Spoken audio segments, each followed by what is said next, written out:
Hello and welcome to this month's Back Chat from the Arc in Headingley. And what a week to be alive and a rugby league fan. The week of the Challenge Cup, the Ladbrokes Challenge Cup final. Can't wait. And neither can our guests today, which include Chris Irvine from the Times and Sunday Times newspaper, Richie Mathers, who's had so many clubs we can't list them all because we've only got an hour for the programme, and Martyn Sadler from League Express newspapers. So fellas, straight in to the subject of the week, the Challenge Cup. Chris, I think you were around in 1985. I think you were around in 1935. But 1985 was the classic that we all talk about. Is this going to be another classic? I wasn't around for 1959. That's the first time that Wigan and Hull played each other at Wembley. This is the fourth time. God, if we got another 85, it would be magnificent. That is the definitive great final of all time. And we went there again in 2013 between these two clubs, and it was awful, wasn't it? It rained. Yeah. Matty Smith kicked Hull to death that afternoon. And it was just rather disappointing. But we go again with lots of hope and expectation. Two great clubs, two good followings, two high sets of expectations among the clubs. It's a mouth-watering prospect. Yeah, Richie, this is a different Hull team than 4 years ago, isn't it? This is a Hull team which goes as favourites this time around. Yeah, absolutely. I think if you look how they dismantled the Rhinos in the semi-final and the characteristics that they're playing behind in big games, you based it on a kicking game and a strong forward pack, and there's no bigger pack than Hull, and the dynamic as well. They've got the two big fellas on the wings out of backfield, and I think they're going into the game favourites, and rightly so. I think Wigan's form over the last probably month has picked up. They've got some key players back. It's going to be a great game. Hopefully the weather stays off like from 2013 and it's an open, expansive game. Well, I think it's 20 degrees and fine on Saturday, so that'll be okay. That'll be okay. Are we going to see a classic, Martyn? Well, I think we've got every prospect of seeing a classic, Dave. But everybody keeps saying though that Hull are the favourites. After the weekend when they got beaten 48-18 at home by Huddersfield, I'm not quite sure why they should be favourites on that form. But I do remember 1985. It was probably the greatest ever Wembley game. I think 2013 was quite possibly the worst Wembley game we've seen for very many years. That was a massive disappointment. I don't think it's going to be anything like as bad as that game. I think it's going to be a terrific match potentially. But I do think it's very evenly poised. I just don't see. People are saying Hull are the favourites. I think if they play like they did against Leeds in the semi-final, I thought that performance was one of the most complete performances I've seen any team give this season. I think it was right up there with anything anybody else has done. And if they can play like that again, I think Wigan will have a lot to think about. Do you think it's significant, Martyn, that probably the two best performances Hull have had this season are against Castleford in the quarters and against Leeds in the semis? So their best form seems to be in this cup competition. It does. But the curious thing is that, at the start of the season, I think Hull said, or Lee Radford said, what they'd really like to win this year is the grand final, as opposed to the Challenge Cup final. Of course, they're in the cup final now. They've got to defend it. The pressure isn't on them like last year because, of course, they had to overcome that hoodoo last year, which they did in a quite remarkable game. I think it's by far the best game last year that we've seen at Wembley, at the new Wembley of our sport. And I just hope it's if it's anything like as good as last year, it's going to be a tremendous match. Last Friday night, some real long faces at Hull after that. Not just the extent of the victory by Huddersfield Giants, which was massive, and they were business-like Huddersfield, but no more than that, and they beat Hull comprehensively. But talking to one or two of the execs at Hull afterwards, they were really, really disappointed. Lee Radford tore into the side afterwards because they've really put themselves behind the eight ball in terms of the grand final. Because that as well, and also it's this big thing about you can't just lift for one game for a Wembley final. You've got to be in a bit of form to get there. Do you adhere to that? Yeah, definitely.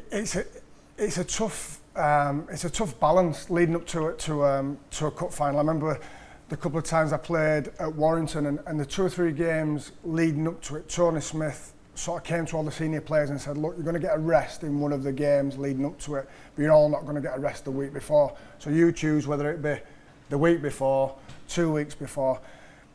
Say what you will about, you want to make the top 4 in the grand final. All that the players would have had one mind on this weekend, and while they wouldn't have gone out and wanted to put in that type of performance, You know, it would have been in their minds and their preparation where they want to peak for this week. I know it can bring potentially dent their top 4 hopes, but they'll be, make no mistake, they'll be peaking for this week. They'd want to sort of get through that game unscathed, while they wouldn't have gone through into the game shying away, because you can't in a rugby league game. But where you'd maybe put everything into it, they sort of would have had definitely one eye on this week and been fresh for Monday morning, because it's a massive week leading up to But it's interesting if you contrast what happened this year for Hull with last year. Last year they went into Wembley on the back of a 44-0 home victory over the Catalans Dragons, when they were really firing on all cylinders.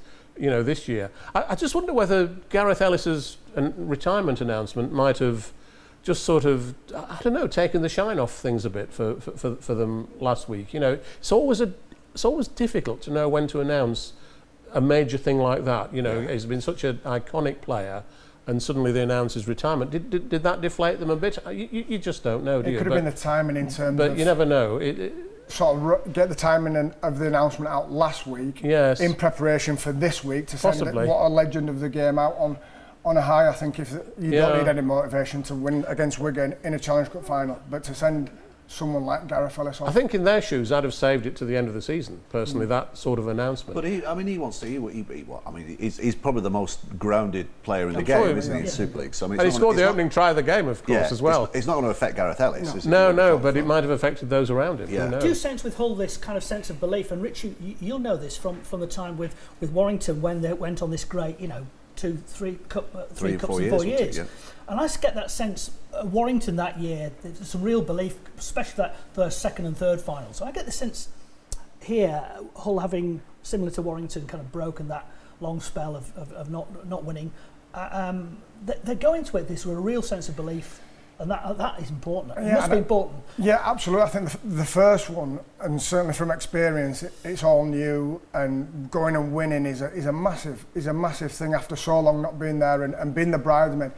In the second year, you're exactly right. You're familiar with the process, the week leading up to it, the press conferences, all the extra tickets for family you've forgotten about. There's a lot that goes into Wembley week, but then you narrow it down into even into the changing rooms beforehand, warm up. It's all very familiar. Now you look at the 2010 performance we put in against the Rhinos compared to the year before we put into, that was the most complete performance I've ever played in. It was, and the greatest performance of any team at Wembley, I think, since 1985 probably. And a great individual performance by Lee Breers as well. Yeah, it was fabulous. That. But I think that goes on the back of, like you said, Chris, in the familiar surroundings, the expectation. So you're not jittery. You know what to expect.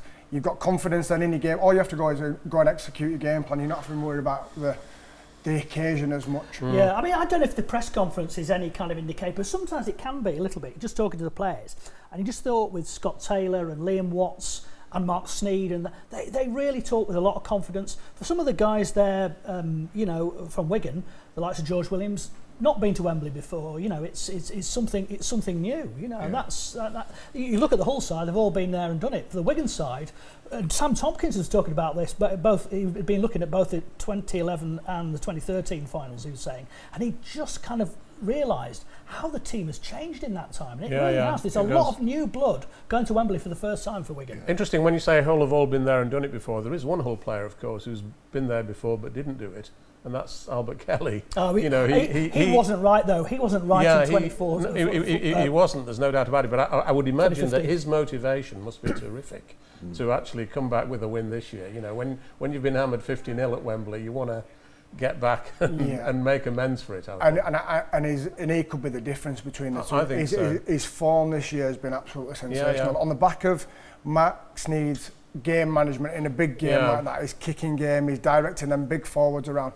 That sudden spark and athleticism and X factor that he's got and has shown all year could be that stage, and he'll be thinking that the disappointment from 15 and not probably doing himself justice. That stage is made for a player like Albert. I thought Mark Sneed's kicking game against Leeds in the semi-final was probably as comprehensive as I've seen any player have a kicking game. I thought it was absolutely magnificent. And You look back at the if it's final- like that again on Well, you look back Saturday. at the final last year, in that 20 minutes, he puts the 40-20 in, and then he puts the kick in for Noah, and the kick in for He last turned the try. game, didn't he? Three kicks in a few minutes. It reminded me of 1996, going back in time to Bobby Goulding, and that fusillade of kicks he put on the head of the unfortunate Bradford fullback that day. What? I think we've not mentioned Wigan. You've not mentioned Wigan. No. What about Wigan? I mean, they're playing a part in this, and there's some good stories. I mean, Sam Tompkins, I think in some quarters was being written off with his injuries, 2 injury layoffs, long layoffs. He's not going to come back as the same player. I'd suggest, Chris, that he is now getting back to being the same player as he was. He's a danger man. He is, and he is coming back to form slowly but surely. And he says it himself. You know, he's feeling more confident. He feels fitter than he's ever been. It's been a long process. He's been out for a long time, and as he said himself, it killed him missing that grand final. It killed him missing that World Club Challenge victory over Cronulla, and he's fit and ready to go. And I think, you know, a lot of us kind of think, have we seen the best of Sam Tompkins? But maybe we haven't yet. And this stage is made for him, isn't it? It's made for him. And the last time he went there, and it still kills him as well, he lost that England semi-final in the 2013 World Cup. He's got a big story. I think we see a more rounded Sam Tompkins than we've seen previously. From his last appearance for Wigan against Leeds, I think he's maybe not as the blistering pace, and I don't think we've not seen the best of it. I think we've seen a more rounded. I think he's more of a leader. I think he's dominant in defence in terms of he's really vocal, and what he is, and he always has been, he's an ultimate competitor. You throw in Sean O'Loughlin, Mickey McLaurin, the spine of the team. You know, we haven't touched on Wigan, but you can't write Wigan off just for that calibre. We saw it at Old Trafford last year, didn't we? That was that callow young team that Sean Wayne brought them, and they won that final, a cracking final so well. They love, you're right. I mean, Sean O'Loughlin. There's no better player, big player on stage. Nobody rises to the occasion better than Wigan. That's the point. You know perfectly well that Wigan, whether they win or lose, they're always going to be intensely competitive. You know, there are some teams that can, you know, that can collapse on the day, but Wigan never do. Wigan are always in it right to the end, and if you're going to beat them, you've got to play for 80 minutes. There's no doubt about that. I think the really interesting thing, as Richard said, you know, the spine of the two teams is really fascinating because they are quite contrasting. You look at the Wigan halfbacks, George Williams and Thomas Lulai. They are quite different to the Hull pair of Sneed and Kelly. You look at, we've been talking about Sam Tompkins, but Jamie Shaw will want to show that he's, you know, at least as good as Tompkins. You know, Shaw's been on the edge of England, but not quite, you know, made it so far. You've got the two hookers, Danny Houghton, who many people thought should have won the Landstod last year with that incredible tackle late on. You know, against Macilorum, who's one of the toughest guys to play the game. I just think there's so much of enormous interest in this game. And the two coaches. I was talking to Chris this week, and he was saying about the battle of the two coaches because they're very similar characters, aren't they? You know, good old-fashioned English forwards. From their own towns as well, aren't they? That's it. And that's what it, you know, and I think that's another thing as well with both sides. They've got hometown coaches, but they've got a smattering of players who've come through the academy where it means something extra special to win for your hometown. And one thing they both are is uncompromising. They'll be fired up, and I think that they're going to come out, and I think it will be genuinely, and without being cliched, it'll be a battle of the forwards and whoever kicks the best. I really do. I think because they're quite evenly matched. I think Hull have got a bigger pack, but I think we're going to have got a lot more big game experience throughout their side. I think the interesting thing is we talked about, you know, the Hull overcame the hoodoo last year of not winning at Wembley. And maybe they need another hoodoo. I mean, the hoodoo this year is that they've never beaten Wigan at Wembley. As Chris said earlier, you know, this is, I think, the fourth occasion they've played at Wembley.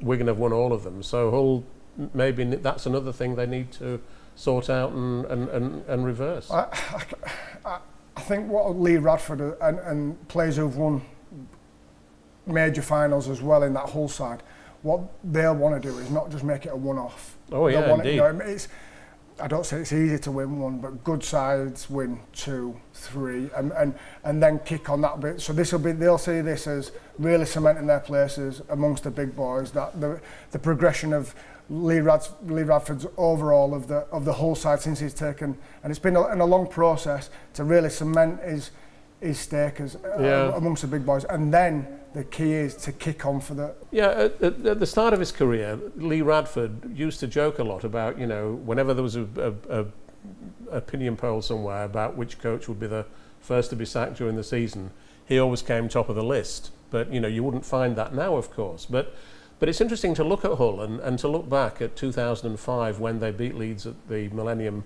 Stadium in Cardiff. Everybody thought at the time that this could be the start of a new Hull dynasty. And of course they got to the grand final the following year in 2006, but lost to St Helens, and then they fell away again. And it was disappointing for them and disappointing for their supporters. John Keir coached them in 2005. In 2006, they sacked him, part-way through the season. I think that was the problem, wasn't and it? it was, they got rid of Danny Brough. They couldn't. Peter Sharp came in as a coach and couldn't work with Danny Brough, and that led to a long period of difficulty. It's not the difference in this, Martyn. Is Adam Pearson in this? Yeah, I think he's a chairman and an owner who has more of a long-term vision. And he wants that, and that's why Gareth Ellis is being kept within this as football manager with Motto Tony moving on. That Gareth is a kind of key part of this, and they are looking at this dynasty, and it is built on the likes of Danny Houghton, Jamie Shaw, that kind of, and good overseas signings. It's built just like Wigan, just like Leeds, the most successful sides on local talent. I think Adam Pearson's a very smart guy. It took a long time to really come to grips with being, having a rugby league club, because of course he was a football man for so many years. He's great. I think he does love rugby league, and he is now completely in charge of that club. He knows exactly what he's doing, and I think he's built a tremendous squad and building a tremendous club. I totally agree. I knew Adam Pearson from afar, but I had spent some time in his company recently, and was talking all things rugby league and Hull, and what really smacked home to me was that vision of building a dynasty. He was aware that obviously Motto Tony was moving on. It was looking at the time before Gareth Ellis had announced he was retiring, a role for Gareth Ellis in the club. He's kept Richard Horne, Kirk Yeeman, them type of players that know the fabric of the club. I think as well, he's managed the salary cap. Look at some of the signings they've made that they've come over, not necessarily the biggest names, but have come over and they've been really astute signings and lit Super League up. And I think they've really managed that process. And I think a lot of credit's got to go to Motto Tony for that as well, in that football general manager's role. Hold that thought, because we're going to be back right after this break with our second part of this week's Back Chat.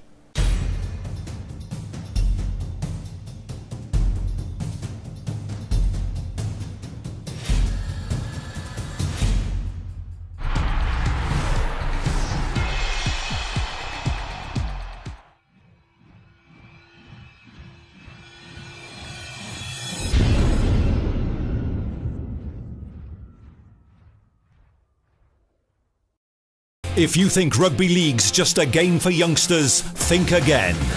Masters Rugby League is a new form of the game, specially created for the over 35s. From full contact to non-contact, there's a pair of shorts for everyone. Get fit, make friends, have fun. To find your nearest Masters Rugby League club, just search Masters Rugby League online or drop us an email.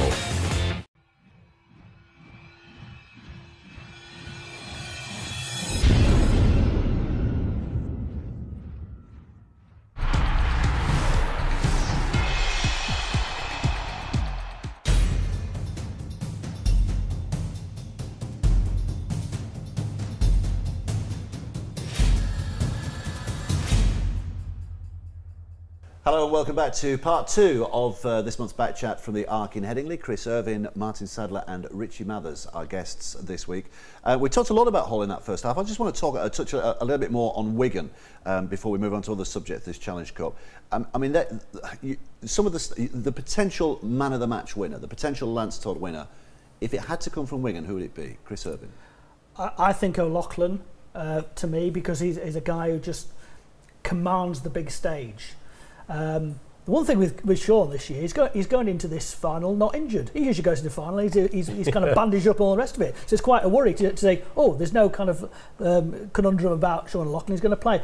if Sean Loughlin plays well, Wigan tend to play well, and I just think he just commands that stage, and I think, you know, if it's going to be Wigan, he could well get Lance Todd. But there's obviously, you know, other competing. I think Michael McAlorum is absolutely key to Wigan as well. I think he's just a class player for them as well. Who we've not mentioned at all, or only fleetingly, is Thomas Lulaway. I think you know, we've mentioned about Mark Sneyd and his influence for all George Williams' running game, and that's his strength, is to get a side around the field. And correct me if I'm wrong, Thomas Lulaway is a previous Lance Todd winner. No, you've correct me. No. He's a winner. He might have won the one in the grand final, but I know he's won it before. They won in 2011. Who was the Lance Todd winner in 2011? It was Jeff Lima. Jeff Lima. Yeah, just couldn't remember. Never heard of Lance Todd. That's right. But I think Thomas Lulaway. We should forget Jeff Lima. I think Thomas Lulaway's influence on Wigan's performance and getting around the field. We were saying how crucial kicking games are, game management. He's been there, done that on the big stage. I think if Wigan... Well, he's a brilliant defensive half-back, isn't he, Thomas Lulaway? You don't want to run it as well between 85 and this one, is he? Because his dad, obviously, James, played in 85 and was a star. He's been around a long time. You know, when Sam Tompkins made his debut in that Challenge Cup against Whitehaven all those years ago, the only reason he got his debut is that Tommy Lulaway went down under to play for the Anzac Test that year. And I thought it was Trent Barrett was injured. I thought that was the reason. No. Sam was saying it's because Tommy Lulaway went down, and that gave him his first chance. Interesting, and we like this thing about, you know, sitting in pubs as we are, talking about rugby league as we are, and who was the best, dad or son? I mean, James was a finer player, wasn't he? But Tommy has got the harder shoulder. Well, he was a tremendously elegant player, was James Lulaway, wasn't he? That try he scored, the last try in that 1985 final, was just wonderful to watch, I think. You know, the swerve and the way he beat the full back was fantastic. But Thomas Lulaway, is the guy I'd pick, if I'm honest, because I just think he offers so much in the middle of the field, and you know, he's going to have to keep the Hull halfbacks quiet if we're going to win. And if there was ever a man who could do that, I think it's Thomas Lulaway. To be honest. I'm loving your pronunciation of Lulaway. I think the other Wigan player who I think again Wigan play well when he plays well is John Bateman. I think John Bateman, just to me, it just is. Each week you watch him, it gets more and more class about him. There's a great story. A great story. I mean, we've heard it now, but Tony Clubb. I mean, a great story. In April, had to have a kidney removed. You know, I mean, in early days, the dark days of April, thought he might never play rugby league again. Has a kidney removed. 8 weeks later, he's back on the field, throwing his body into tackles that you shudder at, and. He's a really big character for Wigan in the middle of the field. He is, and I think Sean Wayne puts a lot of faith and trust in him, and Ben Flower as in their enforcers for Wigan. Tony Clubb over the years obviously started at London, and he's been a really astute signing for Wigan, and we're talking about Sean Wayne being a hard head and forward. You can see that influence rubbing off on Tony Clubb, and he's their talisman. He's there, gets in people's faces, makes a massive impact when he's on, and it's just an unbelievably great story. That is 9 weeks later, he's going to play in a Challenge Cup final. The funny thing about Tony Clubb is a few years ago he was in the England squad and then got dropped out and never, has never come here since. Papua New Guinea, wasn't it? That oft to be forgotten test at Eden Park. And when was it 4 tries he scored? Yes. And in his one and only test match appearance in the sense. Probably going off on a tangent a little bit. If you're thinking about World Cup, and we looked at when the players went down in mid-season, we had a couple of NRL-based players, McQueen and Tony Clubb's is equally good a form, if not better, than them guys. I think he's been in sensational form. I think he could agree more. I couldn't agree more. Play his way, and obviously been in that setup as well, hungry, wanting to play. And if you're picking for a World Cup and you're picking on form, he's definitely got to be in the mix. Okay, last word on the Challenge Cup before we move on. Last word on the Challenge Cup. Who wins and who gets the Lance Todd? Rich, I'm going to start with you. I'm going to go Hull win. Yeah. And I'm going to go Mark Sneyd. It's very, very predictable, but I reckon Mark Sneyd back-to-back Lance Todd. I think if Hull are to win, Mark Sneyd's got to play well and kick well. Has anyone else won back-to-back Lance Todd trophies? Paul Wellens. Paul Wellens, well done. I was putting him on the spot there. Sorry. Paul Wellens. Give him another question. So who wins, who gets the Lance Todd? I'm just edging towards Wigan, and I'm just edging towards Thomas Lulaway for the Lance Todd trophy. Okay. Hull, Albert Kelly. Right, okay. What about you, Dave? Oh, it's not going to be a draw, I know that much, because it's going to be the first ever Golden Point final. Because there's no replay this year, which is, I think, is a big shame, because I always look forward to the prospect of a replay. But we shall see. Anyway, looking forward to that Challenge Cup final. A team in black and white or cherry and white is going to win it, and I don't know who's going to be the last. So let's move on. This week of week, Cass, what a great week they've had. You know, they win the League Leaders Sheild. They celebrated it hard. It was a fantastic night of celebrations, wasn't it? Fireworks going off. We are the champions, bellowing out of the PA system. Are they right to celebrate the League Leaders Sheild with quite the gusto that they did? I think Queen need to write a song that says, "We are the League Leaders Sheild winners." That would be more appropriate. Yeah. No, fair play to Cass. Why wouldn't you celebrate 91 years? They've never finished top of the league. Why wouldn't you not celebrate that in front of a full house, town going absolutely crackers? Look, we know that that's one trophy, but it's not the trophy. We know that if you want to win Super League, you have to win the grand final. That is the system. Where it's strange here is that Castleford have won this at a canter. Yeah. And my worry is, a bit like Melbourne, they've won theirs minor Premiership early as well. Castleford have won theirs 4 weeks early. Is that there's a 6-week gap between meaningful games. The meaningful game in terms of the beat Wakefield and beat the Well to lift the League Leaders Sheild, and whoever they face in the semi-final, that's 6 long weeks to wait. Yeah. That is my worry, is that have they peaked too early? But saying that, how can you deny a club that, to my mind, and a team that is just way better than any other in the competition? They've been tremendous. I think from their point of view, it's great that they won it so early, because if they'd only won it with the last game of the 30-week season and they'd celebrated like that, I think you would worry a bit for them. They've got a week off for now as well, the haven't they, semi-final. before Yeah, they've got a week off to actually win it before Wembley. Yeah. So I imagine, you know, this week they've probably all gone off for a bit of a short vacation. That's a tremendous thing, and by the time they come back, they'll have got over the celebrations, and they'll be able to focus again on that key semi-final date. Yeah. But I mean, if they want any more motivation, Castleford, to keep playing well, it's that, you know, the highest margin for the league leaders in the Super League era was Leeds in 2004, when they won by 9 points. Yeah. And Castleford are currently 10 points ahead. If they win by 10 points or more in the final table, then they'll be, you know, the best ever league leaders. But Leeds went on, and Richie was part of that. Leeds went on and won that. Absolutely, dead right. Yeah. So your former club Warrington won the League Leaders Sheild last year. This year your former club Castleford win the League Leaders Sheild with that great win against your former club Wakefield, and could well be up against your former club Leeds in the semi-finals, unless your former club Wigan actually get up there as well. But not to labour the point, but do we need to be making more of this League Leaders Sheild? I think I don't know how much more we can in the current system and in the current format. I don't know how much more we can as a sport. I think it's quite right that they've got the shield, they got presented with medals, they had a big celebration on the pitch. But there's a lot of churlishness around the game going, they've not won out yet. Yeah. You know, a lot of clubs, other fans, they've not won anything. Yeah, and I think that's just a bit of tribalism. Just a bit of jealousy. And I think the manner that they've won it probably doesn't sit well with many. The key is that in the system that we've got, not many people remember who've won the league leaders. Yeah. That's the fact. That's not taking away how brilliant Cass have been. They've been by far and away the best team and played the best brand of rugby I've seen for a long time. Having had the privilege of winning it in 2004, and I know what that means to be the top of the tree after the regular rounds, but then it was quickly a bit insignificant if you don't win the big dance in the grand final, because everybody remembers that. Yeah. I think one thing for Darryl Powell and them players that they'll sort of harness and savour is the feeling of Thursday night, the fireworks, the celebration.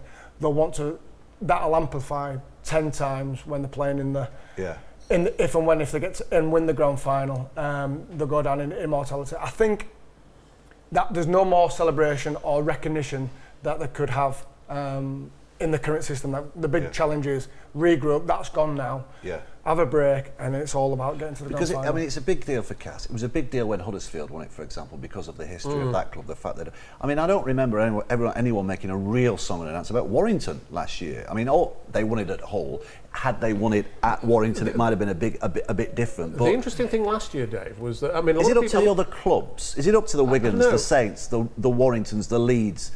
the halls to actually say, yeah, actually winning the League Leaders Shield. It does count for a lot, but the interesting thing last year was that Warrington won the League Leaders Shield after 30 weeks, whereas after 23 rounds, Hull were at the head of the table. And a lot of people think, well, you know, the League Leaders Shield ought to be presented after 23 weeks, and I would guess that's going to from happen. Speaking to the RFL officials that it will happen that next year. will happen next year. So, you know, there was that thing, whereas Is that going to make this it any year more Castleford... significant, though? Is it going to make it any more significant? I think it's up to the game itself. I think the game needs to make it more. I think the game collectively has to say, this is a big deal. In Rugby League, we've only got 3 trophies. Correct. Challenge Cup's fantastic. Grand Final's fantastic. We need to make the League Leaders Shield fantastic because... potentially, that's the bigger test of a team. That's if the you get biggest that test of a separation team. after 23 rounds, you've got more chance. Yeah. But we are victims of the system. You can't be cake and eat it in terms of you know, you're champions of this. Well, you're not champions. They're not champions, unfortunately. But there is a big deal. You know, when Leeds won at Huddersfield with that unbelievable Ryan try right to the death, they got the helicopter. Yeah. That was good stuff as well. That was good great, stuff. wasn't it? But even then, Leeds weren't that bothered about winning the League Leaders Shield. No, it's just the They manner had in a which it was penalty. won. They had a penalty, which if they wanted to finish top of the table, they'd have run. But they knew that finishing second gave them a home semi-final, so they kicked for goal for a draw. That's where we've got to make the League Leaders Shield the win at all costs.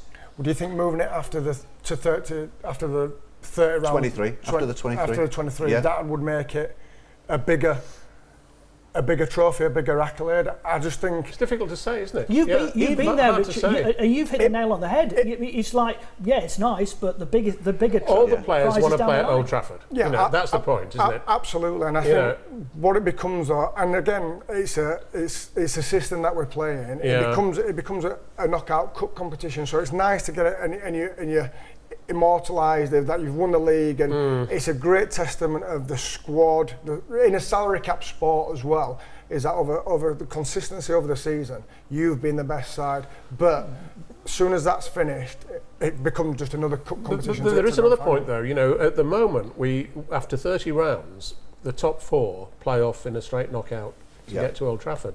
It's not giving the top team any significant advantage. I mean, they play at home in that semi-final. You know, at one time we used to have a playoff system. I mean, I think the best playoff system is the old top 5 system. The first one. The first one in 1998, where the team that finishes top are almost certain to get to the grand final because it's all weighted in their favour.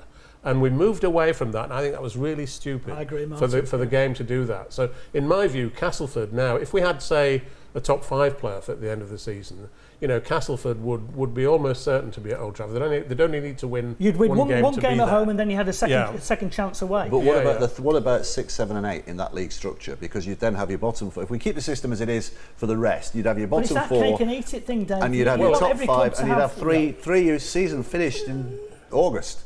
September.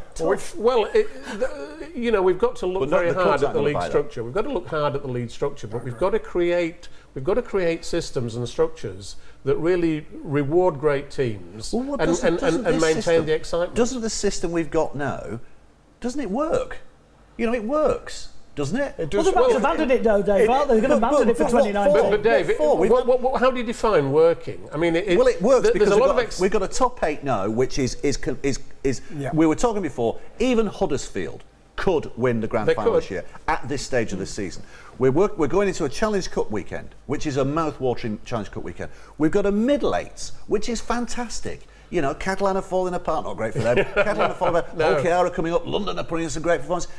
Everywhere you look, it's compulsive viewing. So why do we change it? Why do we want to change it? Because the clubs can't sell tickets for matches. That's the point, isn't it? You know, so shouldn't the clubs be? Somebody says to the clubs, get your act together. Well, it'd be nice to be able to do that, but when you're trying to sell tickets for matches in August with virtually no preparation time, when everybody's going on holiday and this, that and the other, it's really difficult. Hang on, everybody knows that there's matches from August through to October. That's a given at the start of the year. The only thing you don't know is where you're going to be playing. But if you're St Helens, you should be reasonably confident that you're going to be in that top 8. If you're Wigan, you're reasonably confident you're in that top 8. So where's the difficulty in selling tickets? I'll argue with that. Having, you know, in my role at Warrington on the commercial side, you would never have forecasted Warrington finishing where they're going to finish, and it's been a real struggle with the middle 8s and not knowing the planning for that. So the last game's on a Thursday or a Friday of the regular season, and you don't get the fixtures till the Monday or the Tuesday,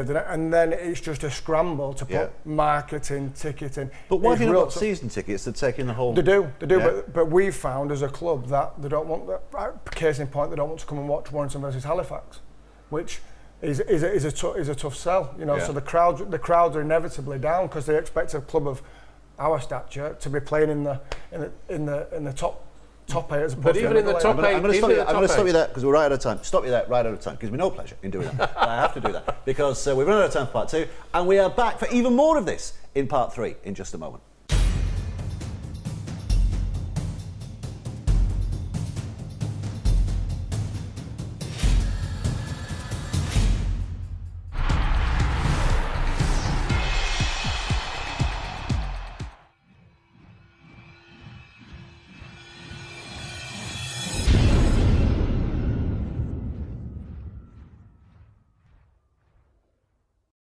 If you think rugby league's just a game for youngsters, think again. Masters Rugby League is a new form of the game, specially created for the over 35s. From full contact to non-contact, there's a pair of shorts for everyone. Get fit, make friends, have fun. To find your nearest Masters Rugby League club, just search Masters Rugby League online or drop us an email.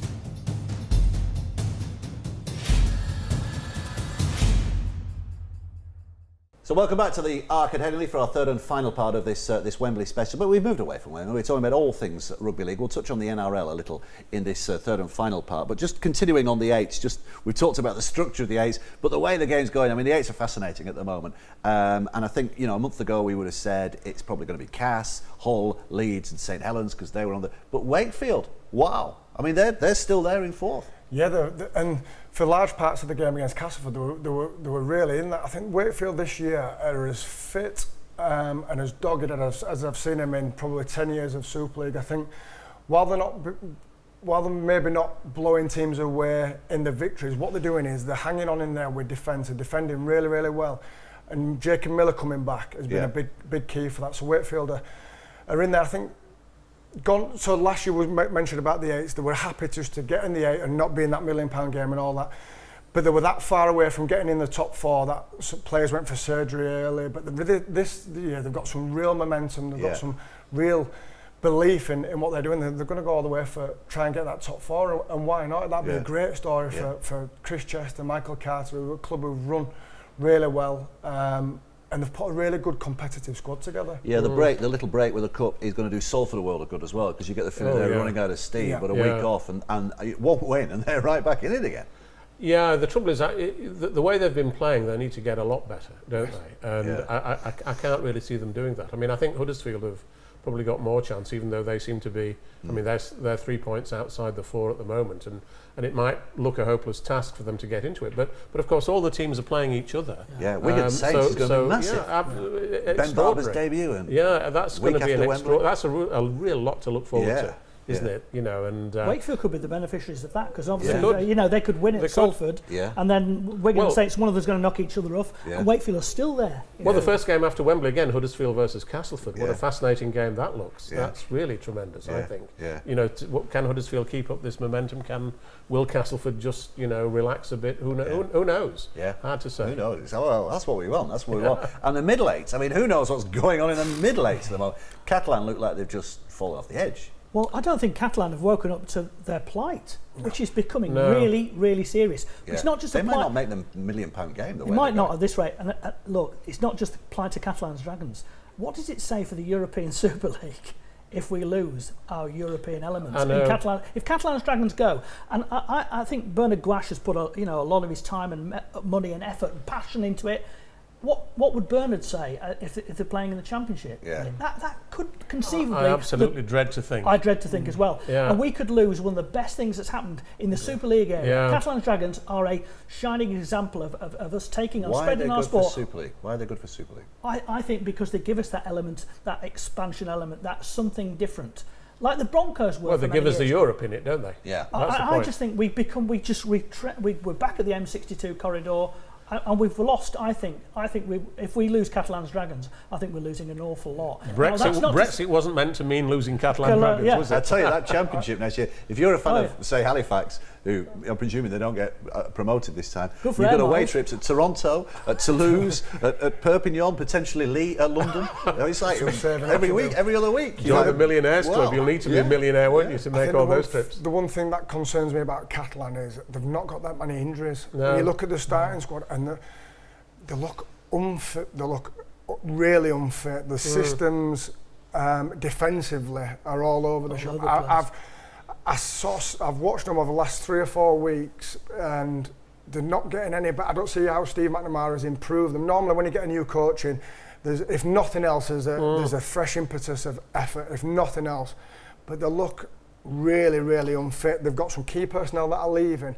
But when you look at the squad, or the starting 17 over the last couple of weeks, there's only Tony Gigo who's out. They've got the starting halfbacks. They've got the main pack. They're in real trouble. And they've got some key games to still go and play. Steve McNamara's under great pressure already. Absolutely. I think. You know, But he Lee, really is. Lee at the weekend, they were all over them. They just won the battle on the ground every Because tackle. the week before when they lost to Hull KR, you feared for Lee. Oh, But you now feared for having Lee, seen but their that, response, you thought, could see the response. Yeah. Look at the brains trust though you've got now at Lee. Yeah. You've How not many just coaches Neil are Dukes, there? You've now got Kieran Cunningham in Yeah. there. You've got Paul Cook. You've got Paul Anderson. You've got umpteen others. You know, I think Lee showed their fighting spirit to win a What's interesting, they put Daniel Mortimer in at hooker. He's been a good at sign. the weekend. Yeah, he's been a good sign. And brought young Ben Reynolds back Yeah. into halfback. But you can see, which I thought worked well for them. You can see who's fighting. Widnes are fighting now, aren't they? They're fighting. Yeah. But it's Catalans just don't seem to have any dog in them. Well, historically, you go into Perpignan, and if you won, you'd know you'd been in about. You very rarely went to Perpignan.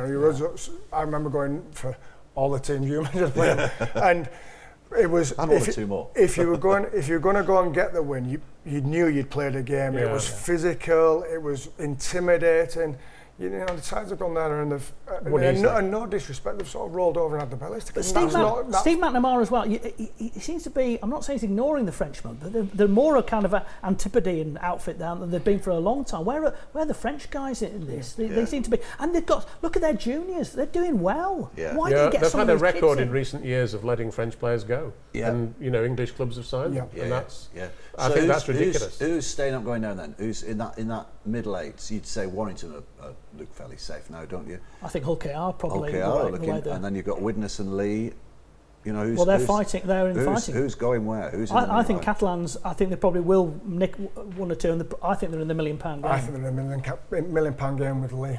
Right. I think with Widnes probably. But who knows? Widnes, but if Lee or Widnes have home advantage, Widnes looked terrific on Catalans Sunday can't travel Featherstone. away from home. No. They can't travel away from home. They're bad enough at home. Yeah. We were talking about the structure. Look how much debate and excitement the middle eights is getting. While we may not have it right, it's certainly maybe it's not the perfect formula.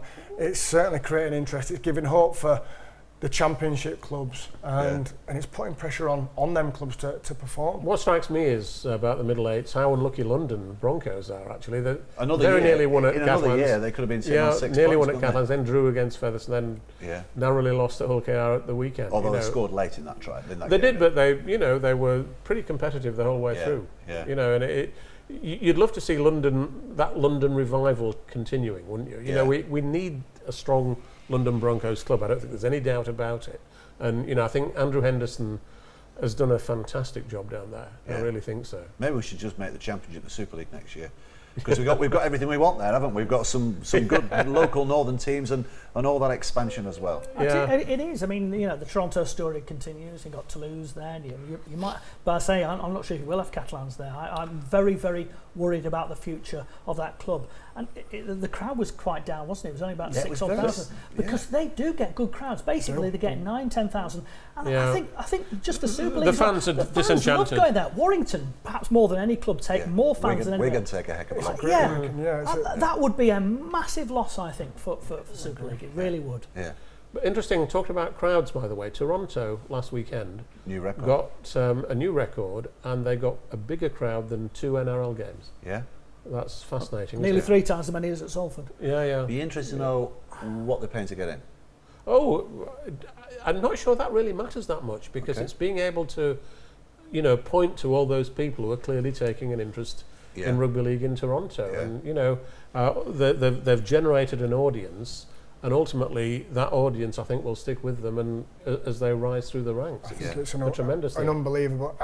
Admittedly, I was sceptic when it was. Yeah.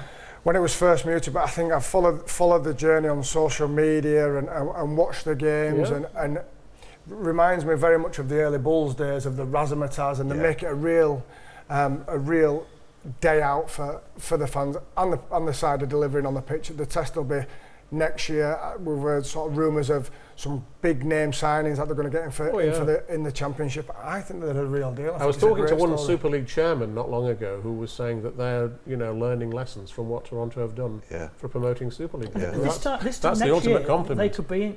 they could be in the middle eights, couldn't they? How interesting is that going to be? Yeah. I mean, Toronto. Sorry to go back on this, because Chris Lance, I love the middle eights. Yeah. I really do, because it is a standalone. The qualifiers, Christopher. The qualifiers, not the middle eights. The after eights. I always like an after eight. Yeah. So I'm a big fan of that. It works. But it's interesting. If Catalan's going down, did they not finish ninth? I mean, I think Hull KR finished ninth last year, and they went down. We talk about the iniquity of Castleford perhaps not getting the grand final. He finished ninth, but we seem to lose. We don't seem to concentrate on that. So there's some iniquities in the qualifiers, but it just as a standalone competition, it really works. Yeah. Next few weeks are going to be fantastic. Right, let's touch on Australia before we leave for today, and we all pack our bags and butties and head off for Wembley for the Challenge Cup final. Australia, some interesting stuff going on at the moment. Melbourne winning it quite easily. Manly in a bit of strife at the moment, and a bit of player movement. They've got a bit of a problem over there, haven't they? 9.1 million was the projected salary cap for next year, and I think 1 or 2 clubs have overspent already, including the Bulldogs, who will be watching on Premier this Saturday, and James Graham could be on his move.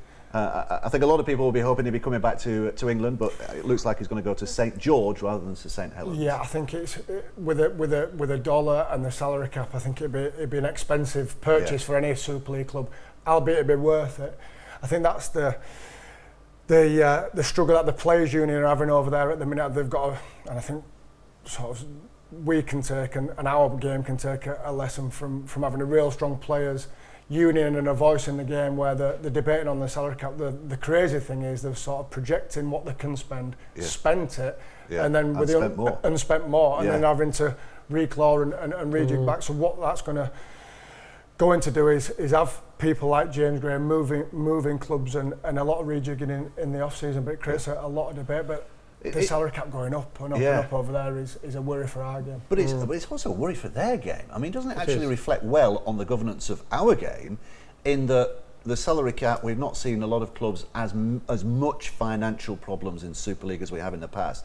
Whereas in the NRL, I think just about every club makes a loss every year. Yeah. And the salary cap is going up and up and up, and it needs controlling. And actually maybe they can learn a lot from our game in the way it has been controlled. I think there's a tremendous amount of incompetence in Australian Rugby League, to be perfectly honest, Dave. And actually the World Cup later this year illustrates that. I was talking to somebody recently who was saying the cost of the World Cup this year is astronomical compared to the 2013 tournament, when costs were kept pretty low really, and the tournament generated something like £7 million profit.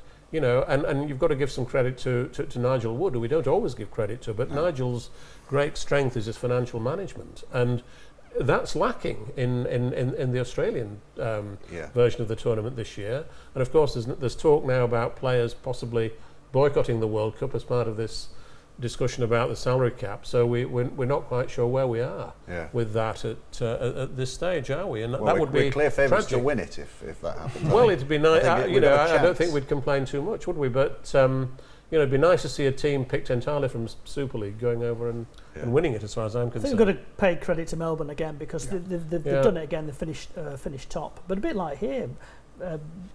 I think in the last 20 years, only 6 or 7 minor premiers have gone on to win the grand final, but Melbourne stand a very good chance. They've done back-to-back minor premiers, and I think you start to see that kind of new guard coming in there. This Brodie But Croft, the old guard as well, Billy Slater. Oh, they are. But you look at this Brodie Croft kid who's coming. Jerome Hughes, a guy like that. He's the new Cooper Cronk. Yeah. You look at Brandon Smith is the new Cameron Smith. Cameron Munster is the new Billy Slater, and you can see there at Melbourne that kind of new. And I think that's a massive face. credit to Craig Bellamy. No, the systems they've got he's a there. cracking coach. He really is. What they do is they bring juniors through, like you say, but then they bring, in the greatest respect, journeymen from other clubs to fit in with their salary cap of their big three and their other players. But then he turns, with a great average players into great players and great team players. Yeah. So regardless of who is in that starting 17, week in, week out, they've got the standards that they play to, along with the big three who can get them around the It's park. the Australian Darryl Powell. I've got to say, I think Melbourne Storm are the most successful club in the history of our sport, because they started back in 1998 in Melbourne, which is mad about Aussie rules. Everybody said, you're mad to think that anybody in Melbourne will ever watch rugby league. Nobody ever had before. And yet they've had their troubles along the way, of course, the salary cap problems a few years ago. It didn't break the club. They get tremendous crowds now at Amy Park, and they've just got this remarkable ability to bring players through, as Rich was just saying, and it's just a great success story for the sport, and there's nothing like it anywhere else in my opinion. Well, hopefully that's whetted your appetite for the Challenge Cup coming up this weekend, and also whetted your appetite for some more NRL action that is taking place on this very channel, Premier Sports, this weekend. Let's just remind you of what you can look forward to over the next few days. On Saturday, it's the Titans against Bulldogs. That's an early start, 6 a.m. And then we've got the Storm against the Rabbitohs, Melbourne, who we've talked up. The Rabbitohs are having a tough old year, aren't they? And Sharks against the Roosters. That finishes Saturday at 10:30. Then on Sunday, we're off to New Zealand. Warriors against the Sea Eagles, another early start, 5 a.m. And the Panthers against the Dragons. That's at 7 a.m. And if you're anxious to follow the Wolfpack's continuous surge towards promotion, then September the 2nd, Saturday evening, is your next date with Toronto Wolfpack against Whitehaven. That's at 9:30 in the evening on Saturday, September the 2nd. Win that game, and they are much, much closer to their intention of playing in the Championship next year. You can check all that and a lot more at the website www.premiersports. Don't forget the final S, premiersports.tv. Well, that's as far as we go today. Only left for me to say thank you to our guest, Chris Irvine of The Times, Martyn Sadler from League Express, and also to Richie Mathers, legend. We'll just leave it at that. Until next time, see you then.